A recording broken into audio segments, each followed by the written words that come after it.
حسيت قبل كده ان حياتك عبارة عن جري عشان مش عاوز حاجة تفوتك او اي قرار بتتحط فيه بتحس انه فرصة ولازم تنتهزها، وللاسف مع نهاية اليوم تلاقي ان انت واقف مكانك ما عملتش حاجة، او للاسف كمان في بعض الايام هتلاقي نفسك ترجع لورا مش بس واقف مكانك، وبتحس ساعتها بتأنيب ضمير وانك ما انجزتش حاجة. الواحد لو فضل كده مع مرور الوقت هيحس ان صحته ووقته ضاعت على الفاضي. الكاتب جريج ماكون اتكلم عن الموضوع ده في كتابه Essentialism، وده موضوع حلقتنا النهارده.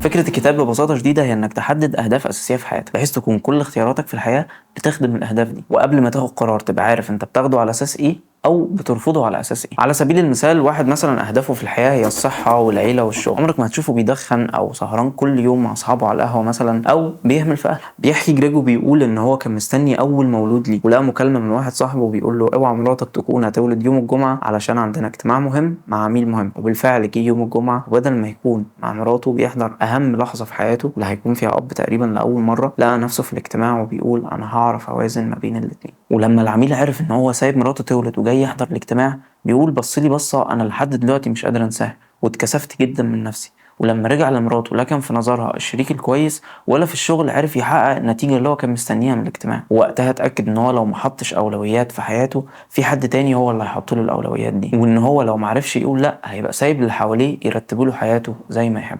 جريج بيقول ان معظم الناس بتبقى مشغولة في حياتها عشان الناس اللي حواليها مشغولة. طب ازاي؟ الواحد بيشوف اللي حواليه مشغولين وعندهم كذا حاجة يعملوها في حياته، فبيبدأ يقارن بين حياته وبين حياة الناس التانية دي، وبالتالي بيبدأ يسحل نفسه في كذا حاجة في محاولة منه ان هو يحسس نفسه ان حياته ليها قيمة. مش بيشغل نفسه عشان عنده هدف او خط معين هيوصله لحاجة هو عايز يوصل لها، وبالتالي بينتهي الحال بالشخص ده ان هو بيحس ان هو مشغول في مليون حاجة بس مش بينجز. يمكن يجي في بالك ان حل القصة دي ان انت تبدأ تقول لا لبعض الامور في حياتك، بس اللي انت مش واخد بالك منه ان انت لما خرجت مع اصحابك مثلا فانت قلت الحاجات تانية كتير لا من غير ما تستخدم الكلمة نفسها. اشرح لك اكتر. انت دلوقتي اخترت ان انت تتفرج على الفيديو بتاعي، فده معناه ان انت قلت الفيديوهات تانية كتير لا. نيجي هنا للسؤال اللي المفروض نسأله، هو اللي انت اخترت تعمله ده يستحق ان انت تقول لا لبقيه الحاجات اللي في حياتك؟ مهندس الكهرباء جوزيف موسيس كان ليه ملاحظه غريبه شويه، قال ان 80% من عيوب اي منتج بتيجي من 20% بس من مشاكل الانتاج. فاحنا لو قللنا التكاليف اللي بنصرفها على الماركتنج مثلا او على حاجات تانية بتركيزنا على مشاكل الانتاج دي بس، هنحل 80% من عيوب المنتج. واللي فرح بالملاحظه دي قوي كانت اليابان، اللي بعد شويه سنين بقت ميد ان جابان دليل على جوده المنتج الرهيبه. وبعد كده وارن بافيت اللي هو من اسرع اثرياء العالم طبق الملاحظه دي بشكل رسمي، وقال انه في بدايه حياته الاستثماريه صعب ان هو ياخد مئات القرارات الاستثماريه الصحيحه علشان يكون ثروته، بل قرر تستثمر في الاشياء التي يؤمن في نجاحها فقط. وبالفعل اكتر من 80% من ثروه وارن بافيت جايه من جزء صغير قوي من الاستثمارات. واللي عاوز اوصله من النقطه دي ان كل واحد فينا بيبقى عنده مسؤوليات في الحياه، اللي بالمناسبه كلمه اولويه اول ما اخترعوا ليها معنى اصلا سنه 1400 كانت مفرد اولويه واحده، وبعد كده في التسعينات تحولت الكلمه المفرد دي لجمع اولويات. والفكره هنا ان كل ما الوقت بيعدي كل ما الخيارات في الحياه بتزيد، وكل ما اكتفائك باولويه واحده كان شيء صعب. نرجع بقى للي كنا بنقوله، وهو ان كل واحد فينا بيبقى عنده اولويات كتير قوي في الحياه، بس الحقيقه ان جزء صغير قوي من الاولويات دي هو اللي هيعمل فرق في حياتك. 20% من الاولويات بتاعتك هي اللي هتعمل 80% فرق، وبقيه الاولويات الكتير دي هي اللي هتعمل فرق صغير قوي في حياتك اللي هو يعتبر ال 20%. واللي بحاول اعمله دلوقتي هو ان انا بكسر العلاقه ما بين المجهود والنتيجه. لو اتفقنا على حاجه زي كده فهنتفق ان احنا بنحرق نفسنا في حاجات كتير قوي مش هتوصلنا للي احنا عايزينه. خلينا اديك مثال، لو انت راكب مركب وبتجدف بكل ما اوتيت من قوه بس بايد واحده بس، المركب هتفضل تلف حوالين نفسها وعمرك ما هتوصل للمكان اللي انت عايز توصل. طب ليه؟ انت باذل مجهود كبير قوي اهو عشان انت كنت بتبذله بالطريقه الغلط. لو انت بربع المجهود ده بس جدفت بس بايديك الاتنين هتوصل للي انت عايزه. احنا بنحرق نفسنا في حاجات كتير قوي ظنا مننا انها هتوصلنا لنتائج خرافيه، والحقيقه ان جزء صغير بس من الحاجات دي هي اللي هتقربنا من النتائج اللي احنا عايزين نوصل لها. لو ركزنا مجهودنا على الحاجات الصغيره اللي هتفرق جدا في حياتنا هنوصل للنتائج الخرافيه اللي احنا عايزينها دي. عاوزك تفكر دلوقتي، سمعت كم مره من حد من صحابك ان هو ندمان على خروجه خرجها مثلا، او شغل اشتغله لفتره كبيره ما فادوش باي حاجه، او وقت ندمان ان هو قضاه مع ناس غلط، او ندمان ان هو انشغل بحاجات ثانويه وما قضاش وقت مع حد من اهله مثلا قبل ما يتوفى؟ عاوزك تسال نفسك كم حاجه في حياتك كانت المفروض انها تبقى شيء عابر وانت اديت لها اكتر من حجمها. كم مره قلت لحاجات انت مش عاوزها؟ محدش يقدر يسلبك الاختيار، انت ببساطة بتنسى انك ليك حق الاختيار. طيب دلوقتي اعمل ايه علشان اتجنب كل التخبط ده واركز على الاولويات اللي فعلا هتطلعني لقدام؟ خلينا نقسم الحل ل3 اجزاء، وكل جزء هيتكون من شوية خطوات. هات ورقة وقلم كده وخد نوتس عشان تقدر ترجع لها تاني. والجزء الاول بقى هو انك تفوق لنفسك، واول خطوة فيه هي الهروب.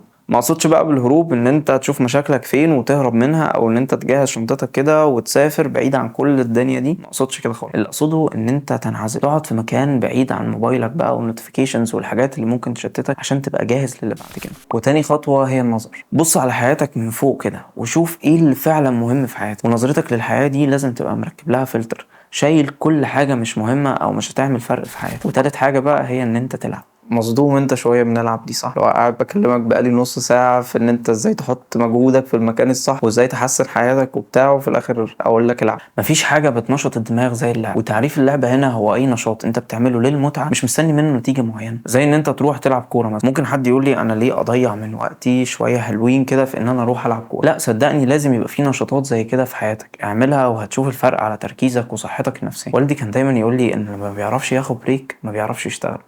فكنت دايما ببقى مستغرب، يعني ايه اللي ما بيعرفش ياخد بريك ما بيعرفش يشتغل؟ مش المفروض ان انا لو ما خدتش بريك ده هيزود الساعات اللي انا المفروض اشتغل فيها وبالتالي هنتج اكتر؟ ومع الوقت فهمت هو كان قصده ايه. اللي ما بيعرفش ياخد بريك صح ودايما بيحاول يخصص جزء كبير من وقته للشغل، مع الوقت هيحصل له بيرن اوت او اجهاد، اللي بالمناسبه هنعمل عنه حلقه قريب، فتاكد انك عامل سبسكرايب علشان ما تفوتكش، وانزل اعمل بقى شير ولايك والحاجات دي كلها. ورابع خطوه بقى هي النوم. لا ما تقلقش، انا في الحاجات دي بالذات ما توصلش. لو انت عاوز تحقق اي حاجه في حياتك فانت لازم تحافظ على الاصول. وهي ترى اهم اصل هو انت نفسك وروحك وجسمك. في رحله السعي اللي ما بتخلص كتير مننا بيخسر روح، وبقينا بنعرف النوم ان هو عدو البرودكتيفيتي او الانتاجيه، اللي هو انا لازم اقلل ساعات نومي علشان اعرف اشتغل اكتر. انا بنام 8 ساعات، لا انا اخليهم 5 علشان اوفر الثلاث ساعات دول لحاجه ثانيه. جريج بيقول ان الناس دي ببساطه اتعودوا على الارهاق ونسيوا نفسهم. وخامس خطوه بقى هي الاختيار. عندنا خوف كبير ان في فرصه تفوتنا، وبالتالي بقينا نقول لاي حاجه تيجي في طريقنا انت مثلا شغال في شركه ومعاك مشروع اوريدي واخد وقتك وطاقتك ومجهودك، وجي مديرك قال لك في مشروع تاني انا عايزك تمسكه، فانت بسرعه شفت بقى انها فرصه وان مديرك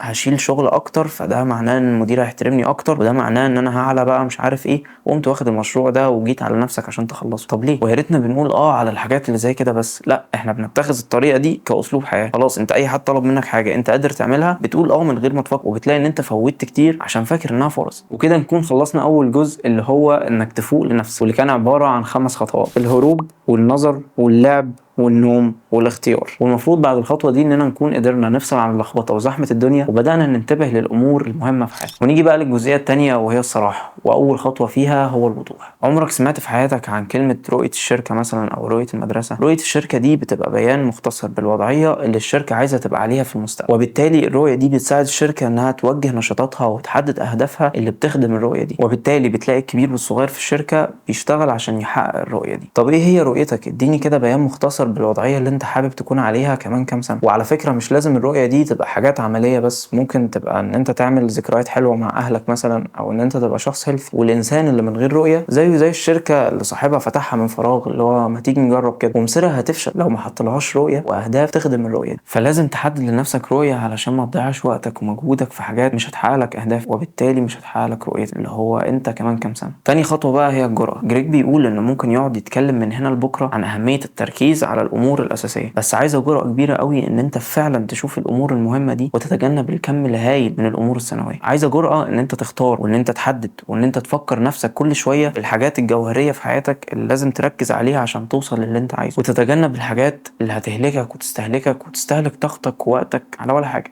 تالت حاجة بقى خلي بالك من الفخر. الإنسان دايما بيميل إن هو يقدر الحاجة اللي هو بيمتلكها تقدير مبالغ فيه. دانيال كانيمان في دراسة من دراساته جاب مجموعتين. المجموعة الأولى قال لهم أنا عايزكم تبيعوا مج أنتوا بتمتلكوه للمجموعة التانية وتحددوا سعر، والمجموعة التانية قال لهم أنا عايزكم تحطوا سعر مستعدين تدفعوه في المج ده. والنتيجة من التجربة دي كانت إن المجموعة اللي بتمتلك المج حطت سعر ضعف السعر اللي المجموعة التانية كانت مستعدة تدفعه علشان المج ده. والفكرة من التجربة دي إن الواحد بيدي قيمة مبالغ فيها أو للحاجة اللي هو بيمتلكها. أبوك مثلا عنده عربية أنت شايفها خردة بس هي في عينه حاجه تانية. والدتك مثلا عندها خاتم قديم وشكله وحش بس هو في عينيها احسن خاتم في الدنيا. وتاثير الامتلاك ده مش بيبقى بس على المقتنيات، ممكن يبقى على مشاريع او انشطه انت شغال عليها وشايفها حاجه ضروريه ومديها وقتك وجهدك، وهي في الحقيقه ما تستاهلش كل ده ومش حاجه ضروريه ولا حاجه ومش هتفرق لو مش موجوده.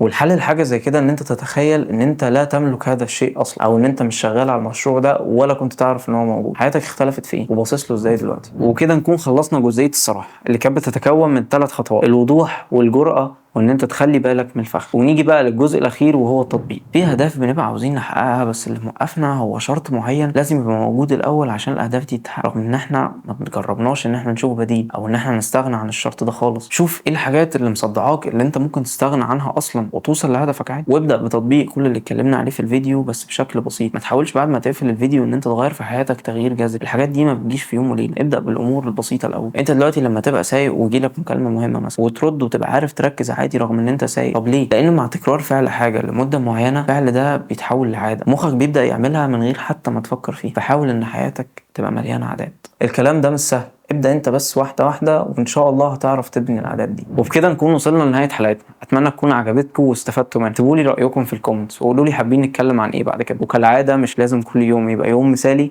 بس لازم كل يوم تحاول. اشوفكم الحلقه الجايه.